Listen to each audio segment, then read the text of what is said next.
Uh, we're now going to transition into our guest speaker for the evening. I've had the privilege to work with Dr. Muller for the past few summers and will forever be grateful to call her one of my mentors and a lifelong inspiration. Dr. Muller is a neurologist, pediatrician, and neuro-oncologist with a research program focused on developing novel therapies for pediatric brain tumors. She received her PhD and MD from the University of Hamburg, Germany. She completed her pediatric training in Boston and her neurology and neuro-oncology training at UCSF. She is currently the clinical director of the Diffuse Midline Glioma Center in Zurich and the director of the Pediatric Brain Tumor Program at UCSF. Dr. Muller is a project leader of the Pacific Pediatric Neuro-Oncology Consortium, or PNOC, a now 23 US-based member institution clinical trial consortium dedicated to develop new therapies for pediatric and AYA brain tumor patients that now has also an international presence in Australia, Israel, Switzerland, and India. As part of the DMG Center in Zurich and within her role in PNOC, Dr. Muller developed the DMG working group that she is co-leading with Dr. Javad Nazarian. Her main focus is to develop new therapies for children with diffuse midline glioma. Please give a warm welcome for Dr. Muller. Thank you so much, Rashna, and thank you really for having me tonight. It's such an honor really to be here, and I wish I could all give you a big hug and welcome you, but unfortunately we are sort of virtual, but definitely a big virtual hug, and I really enjoyed all the time we spent together in Zurich and now, so it's really great to be here. Since it's all virtual, I wasn't quite sure what the best way is, but I prepared some slides. And I think you need to enable me to share my screen. Okay. Try now. Is that okay? Maybe you can try it now. Okay, sorry. Yeah, perfect. Okay, great. Let me just see.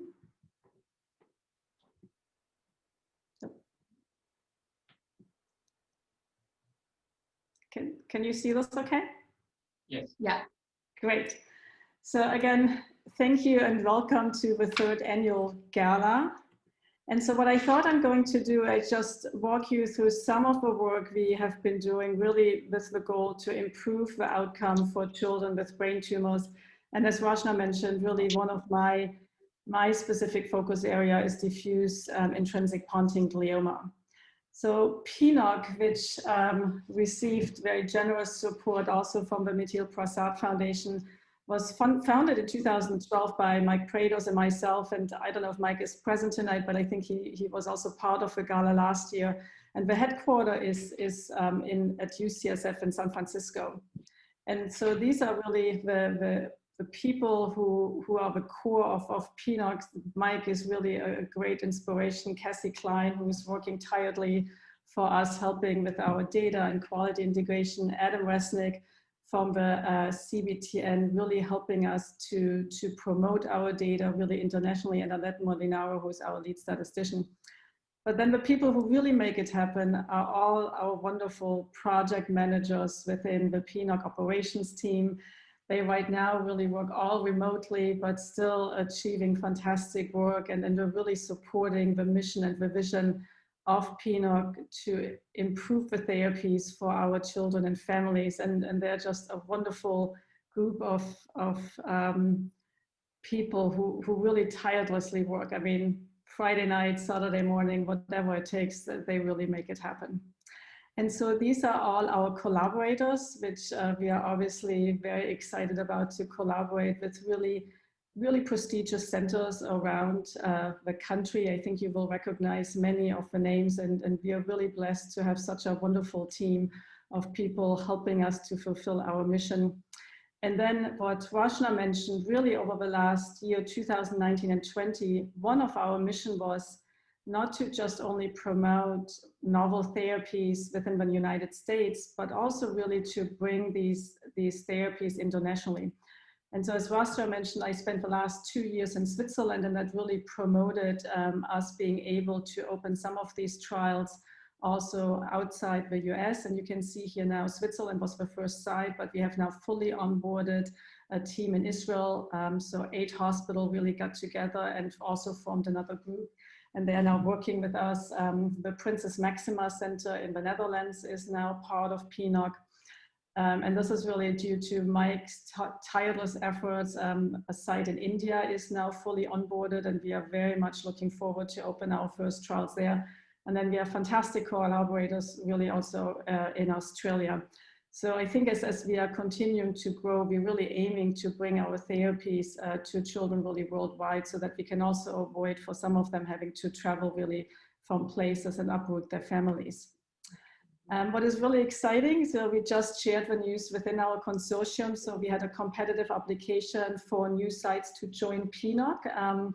And so just now in December, we had many, many applications. We selected 5 new sites to join PNOC, and we are very excited what these different sites bring to PNOC, and we are very much looking forward to work with the physicians and the scientists and everyone at these different hospitals to join our PNOC family. And this is like a very busy slide, but I mean, this is sort of really the history of PNOC, where you can see, you know, when we first started in 2013, we had like 8 sites. We met at UCSF. Everyone was excited about the idea. And then we quickly grew really over the years. And so listed down here are the different sites that joined us. And as I mentioned, just in the recent year, really the focus on our international expansion. And these numbers here, what they mean is each of these is a clinical trial. And so we were really busy getting all these clinical trials up and running. And you can really see that we are very much looking forward to open up a lot of innovative trials in 20 and 21. So this is just an overview of the history of PNOC. Let me see. And then what is also very important to us, because we strongly believe that we will be able to solve the problems of finding better therapies for our children if we can attract as many researchers and as many talents that we can to really work on the issue. And so one of the key missions of PNOC is that any data we collect as part of our clinical trials, that we make it available in real time if we can. I mean, we cannot release all the data, but some of the data we really can release in real time to whoever wants to have the data. And with that, we are collaborating very closely with the Children's Brain Tumor Network. And I mentioned previously, Adam Resnick is one of the key leads there. And they're really helping us to deposit all the data so that anyone really across the country and across the world can have access to the data if they have any need for it. So I think that was really important for us that we have that platform established. And this is just showing you, you know, when we started, you know, in 2012, 2 patients enrolled, but since then, really over the years, we significantly grew and enrolling each year more and more patients in our clinical trials. And I think it's a testament to all the hard work from all the collaborating sites, bringing new therapies into PNOC, but also to the project managers, to everyone really helping us to develop these therapies.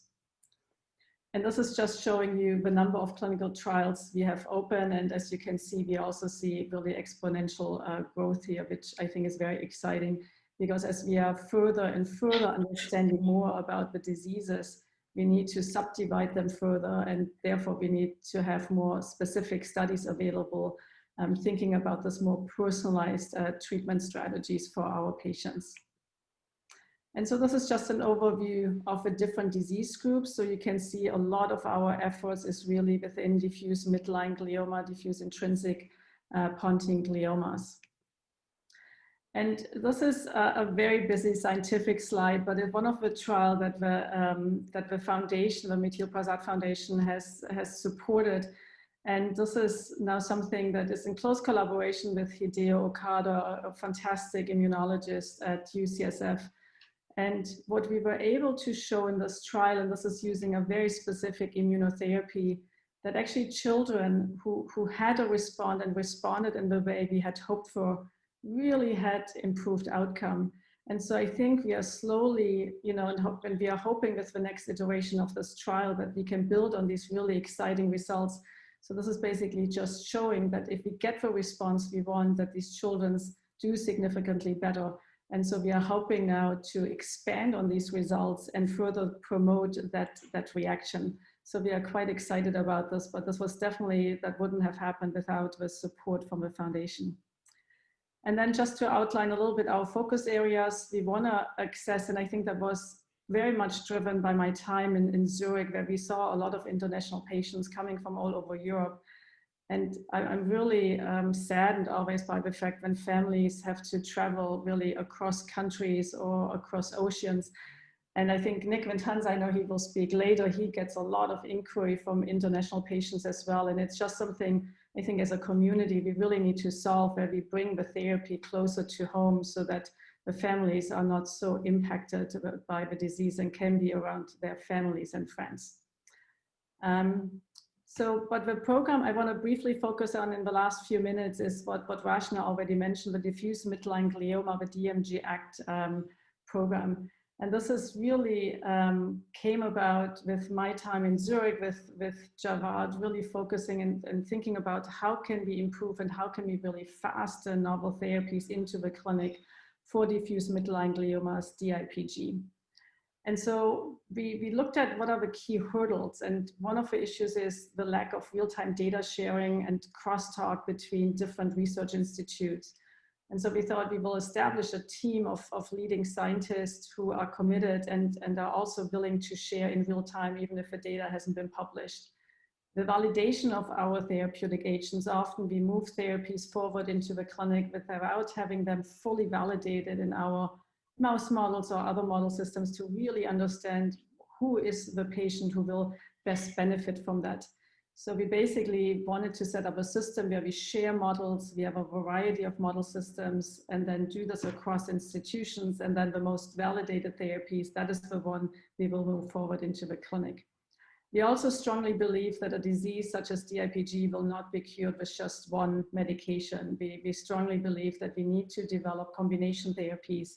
And so this is really work driven by Javad and his team, where we are testing many compounds now in relevant models.